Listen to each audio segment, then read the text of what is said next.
générale de l'effet de vie, peut-on penser, je le pense, n'apporterait pas grand-chose du point de vue des outils de travail à la critique d'art si elle consistait simplement à prouver qu'une œuvre réussie est une œuvre vivante, ou mieux encore, une œuvre vivifiante.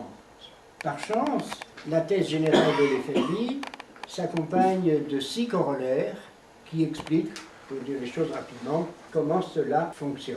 La cohérence.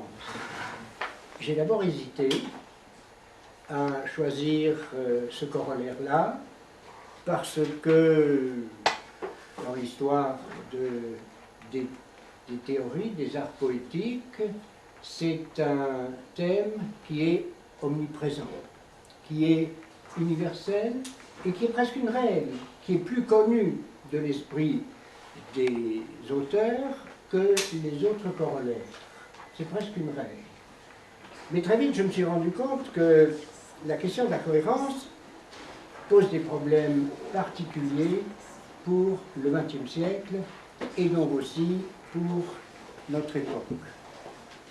Donc, le moment est venu, Daniel Pisson vous le disait avec raison à l'instant, le moment est venu de repenser la cohérence à un nouveau frais. Et en fait, si vous regardez le programme, vous voyez qu'il est très équilibré. On pourrait même dire qu'il est cohérent, puisqu'il va de l'Orient à l'Occident, puisqu'il va de l'étude des œuvres particulières jusqu'à la problématique d'ensemble, puisqu'il s'intéresse à l'histoire et puisqu'il s'intéresse aussi à la base même de l'idée de cohérence dans le cerveau-esprit humain.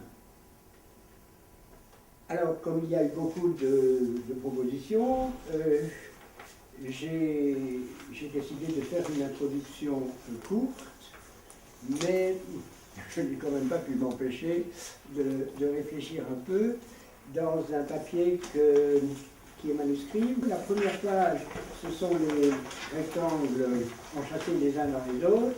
C'est une définition toute simple. En art, tout est complexe, mais enfin, c'est quand même une définition simple de la cohérence. La cohérence, c'est la force d'organisation du tout et des parties d'une œuvre en vue d'une structure calculée, dynamique et repérable par l'esprit qui a besoin d'unité et de variété.